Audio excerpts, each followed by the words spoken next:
empire, le poids de l'administration est immense. C'est elle qui prétend régler la vie artistique du pays, notamment par l'organisation des salons, les achats ou les commandes de l'État. Ainsi, l'art sera mis au service de la gloire du régime.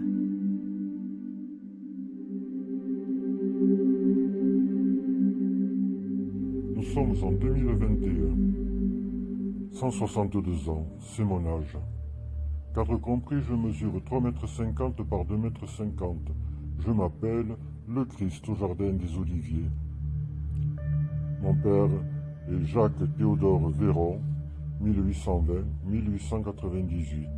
Ce dernier se disait peintre d'histoire, peintre romantique à la fin du romantisme, écrivain, poète, critique d'art.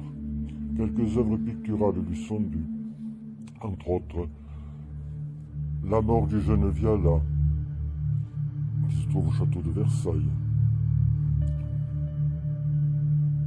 Après la bataille de Solferino, que l'on peut voir à la chapelle du Val-de-Grâce. Napoléon III visitant les blessés de Solferino. Jeune fille à la lecture, vendue aux enchères aux États-Unis. Également vendu aux enchères aux États-Unis, le jeune chasseur de papillons.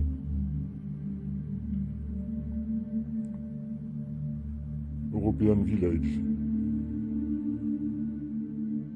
Véron écrivait également des poésies, comme Les Mélodies, poésie nouvelle. La Garibaldiade, dans laquelle se trouve une lettre autographe de Victor Hugo.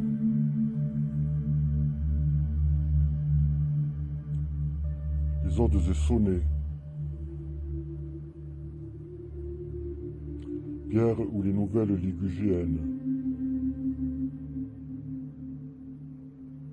Il fit les analyses, le dictionnaire Véron, avec les salons de différentes années.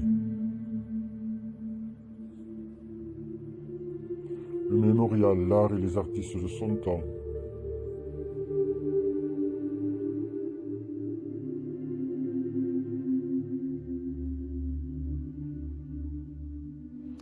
Théodore Véron est né en 1820 à Poitiers.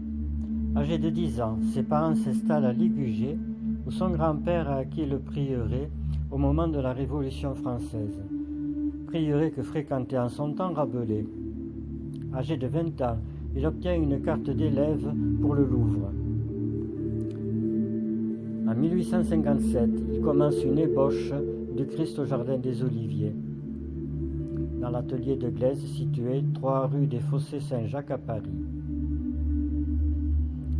Avec l'aide de Viollet-le-Duc, il pousse l'empereur à créer en 1863 un salon des refusés qui se tiendra à Paris au Palais de l'Industrie et où se distinguera entre autres Édouard Manet avec son déjeuner sur l'herbe. À Paris, Véron fréquente la haute société. Il n'a de cesse que de faire valoir ses qualités et vouloir vendre ses œuvres. Elles sont jugées médiocres par le pouvoir. Il obtient enfin la commande d'un tableau, dont il a fait l'esquisse en 1857, le Christ au jardin des Oliviers. Ceci grâce à l'intervention d'un député du temps, Edmond de Carayon-Latour, qui insista 2 fois à l'Assemblée nationale pour que le village de Lacogotte-Cadoul, qui avait plébiscité l'empereur, se voit gratifié d'un objet religieux quel qu'il soit. Comment dépasser le 14 juillet 1858, le tableau ornera la future église.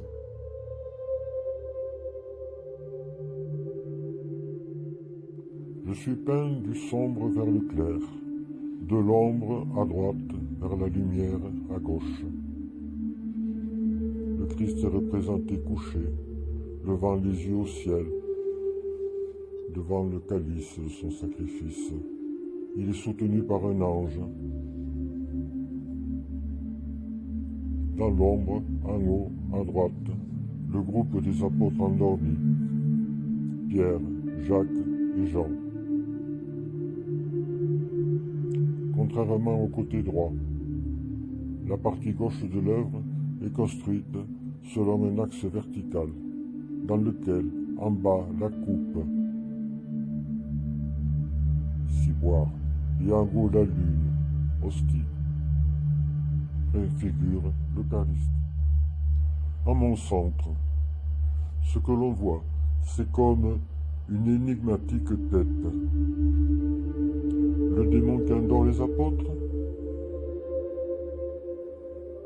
Simple illusion d'optique? Autoportrait de l'artiste?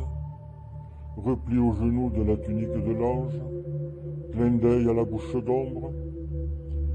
La bouche d'ombre est un poème de Victor Hugo, écrit en 1855. On sait que Jacques-Théodore Véron admirait Victor Hugo et avait reçu de ce dernier une lettre autographe le remerciant pour quelques vers de la Garibaldiade en hommage à la géante plume.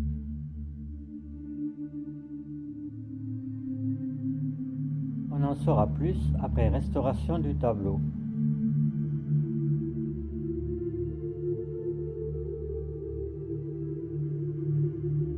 L'église de la Cougotte-Cadoul est construite en 1859 en remplacement de l'ancienne, devenue trop petite, suite à la réunion des communes d'Avezac et de Cadoul, par ordonnance de Charles X, le 19 juillet 1826. La population comprend alors 360 âmes. Le tableau offert par l'empereur est en place le 15 août 1859 à la grande joie des habitants. Tout va pour le mieux jusqu'à ce que, en juin 1942, au cours d'un mariage, la voûte de l'église s'effondre, déchirant entre autres la partie inférieure.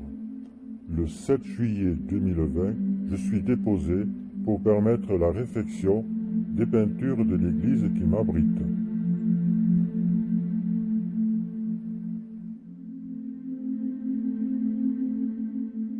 Un trou de grande dimension au centre inférieur. Toile de lin à trame fine, lâche et enduite de blanc. Formation d'un ventre par accumulation de gravats. Écailles sous forme de tuiles perdent leur adhérence sur leur périphérie puis se détachent du support. La couche picturale n'adhère plus. Vernis très oxydé, jauni avec traces de peinture causées lors de la restauration de l'église en 1948.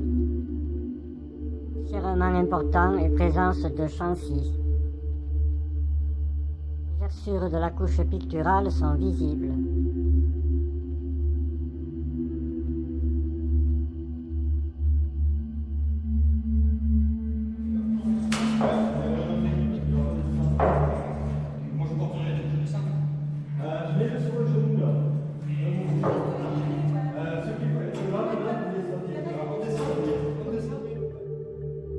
Municipalité de la Cougotte-Cadoul, Amis cadoliens du patrimoine, Fondation du patrimoine, Mécène du pays de Cocagne, Entreprise Nouillers, Pierre et Bois Tradition, quelques particuliers du village ou d'ailleurs.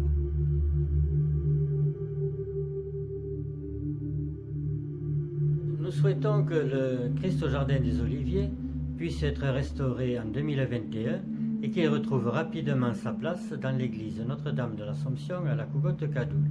Cette église ne manque pas d'attrait. En effet, outre le tableau de Véron, elle renferme quelques pépites qui ne demandent qu'à être découvertes. Par exemple, une fresque au plafond de Régis Viallaré qui retrace la vie de la Vierge. Ensuite, il y a 4 inscriptions aux monuments historiques, telles qu'une chaire de prêche du XVIIe siècle, depuis laquelle prêcha le célèbre Valentin Esprit Fléchier. Il y a également un banc de famille, un tabernacle et un ciboire.